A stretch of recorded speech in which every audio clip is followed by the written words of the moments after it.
सपना के पिता एक गरीब किसान थे।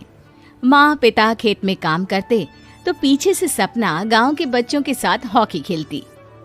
एक दिन शाम को, सारा दिन खेलती रहती है, ये नहीं कि छोटे भाई को संभाले। माँ पता है, मैंने आज हॉकी में पास के गांव के लड़कों की टीम को हरा दिया। अरे वाह वाह मेरी बेटी, शाबाश, ये ले के रुपया, जा जाकर टॉफी खा ले। सपना खुशी से पिता के गले लग जाती है और बाहर चली जाती है। अरे तुम इसको बिगाड़ रहे हो, मैं ना इसकी शादी ही करा दूंगी। ऐसा कैसे शादी करा देगी? हाँ, अभी तो उम्र खेलने की है। माँ बड़बड़ करती वहां से निकल जाती है। लेकिन शाम को उन लोगों के घर कुछ लोग आते हैं। अरे राम सुखिया, जरा ये तो बतलाओ, सपना के बारे में क्या सोचा है? अरे क्या सोचना है मास्टर जी, पढ़ रही है, जितना पढ़ सकती है पढ़े, फिर शादी करवा देंगे, कोई अच्छा सा गांव का ही लड़का देख लेंगे।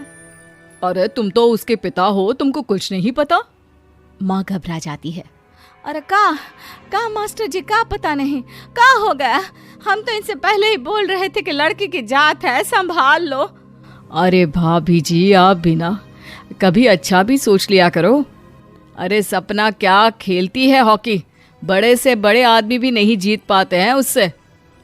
कल गांव में एक टीम आ रही है, लड़कियों की हॉकी खेलने उसे भेज देना, वहां शायद कुछ बात बन जाए। अरे ना मास्टर जी, कोई खेल वेल नहीं करवाना है हम लोगों को, वो भी शहर के लोगों के साथ तो बिल्कुल भी ना। शहर के लोगों को ना कोई भरोसा नहीं होता मास्टर जी। अरे कैसी बात कर रही हो सपना की माँ, बुरा आदमी तो हर जगह मिल जाएगा, उसके लिए शहर का और गांव का। हाँ मास्टर जी, हम लोग तैयार हैं, कल आ जाएगी सपना वक्त से।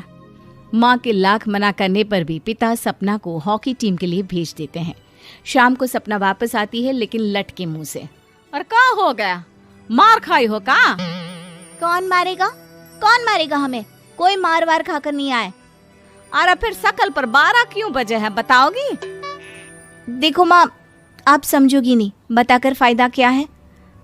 अरे बिटिया रानी, हम तो समझेंगे ना, हमें ही बता दे।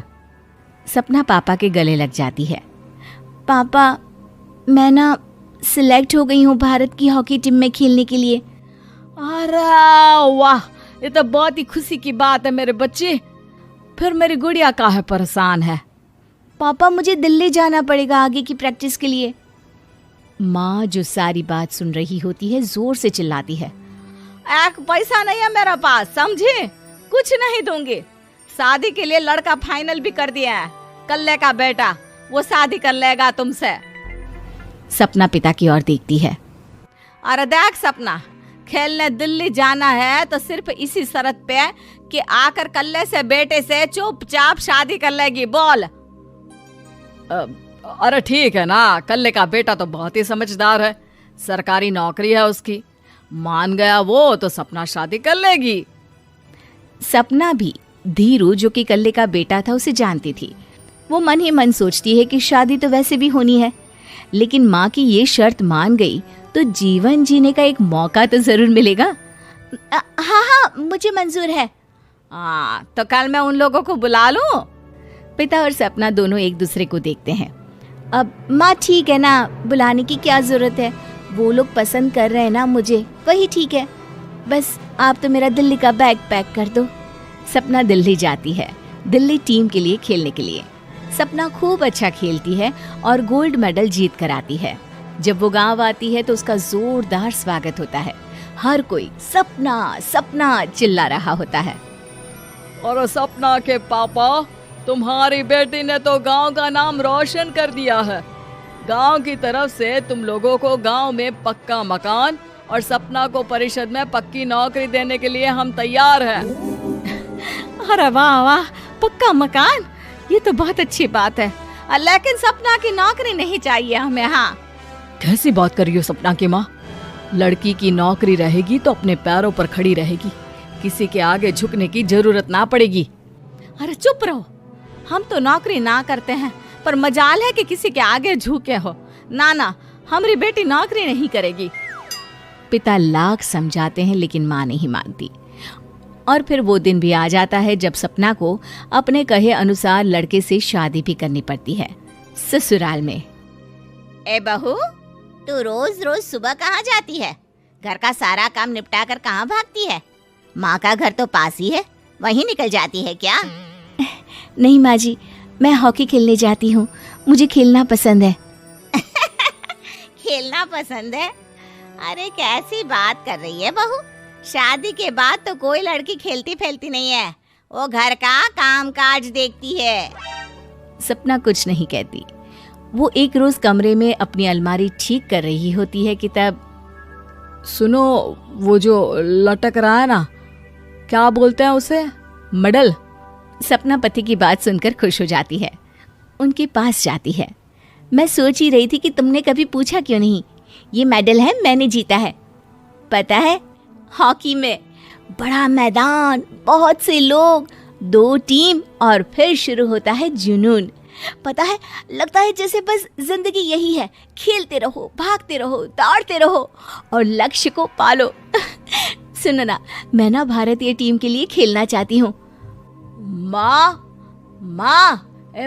यहाँ तो आ जरा। सपना हैरान हो जाती है कि ये क्या हो गया, पति अचानक से माँ को क्यों बुला रहा है। हाँ बेटा, क्या हो गया? काहे गला फाड़ रहे हो? माँ, ये सपना क्या कह रही है? अरे बीवी तो बोलती ही रहती है बेटा, लेकिन क्या हो गया, चिल्ला क्यों रहे हो? ऐसा क्या बोल दिया इसने? माँ ये बोल रही है कि इसको खेलना है भारतीय टीम के लिए। सपना डर जाती है। नहीं माँ जी, मैंने कहा कि मैं चाहती हूँ कि वो मैं बोला था ना, शादी के बाद कोई खेलता नहीं, घर का काम काज देखता है, लेकिन फिर भी। नहीं माँ जी, ठीक है, मैं घर का काम देखूंगी, कल से मैं खेलने भी नहीं जाऊंगी, माफ कर दीजिए। सपना पति की तरफ देखती है जो माँ की तरफ देख रहा होता है। उसे गुस्सा तो आता है, लेकिन करती भी तो क्या, सास के सामने कैसे पति की क्लास लगाती। अरे बेटा, अब क्यों घूरे जा रहे हो बहू को? माँ, अभी इस बात का फैसला करके जाना, वरना ये तो तेरे कमरे से जाने के बाद मुझे। अब चुप हो जाइए आप, छोटी सी बात का बतंगड़ मत बनाइए। छोटी सी बात? बहू, ये कोई छोटी बात नहीं है। जो लड़की दिल्ली के लिए गोल्ड मेडल ला सकती है, वो देश के लिए भी तो गोल्ड ला सकती है ना। हम लोगों को किसी चीज की कमी नहीं है बहू, घर का काम तो कोई भी कर लेगा, लेकिन देश का नाम रोशन करने के लिए सपना चाहिए। जा बहू, तेरी ट्रेनिंग का सारा इंतजाम तेरे पति ने कर दिया है, जा खेल और देश का नाम रोशन कर। सपना की आंख में आंसू आ जाते हैं। वो सोचती है कि बेटियों को मायके के साथ अगर ससुराल में भी सहयोग मिले तो ऐसा कोई काम नहीं जो वो नहीं कर सकती है।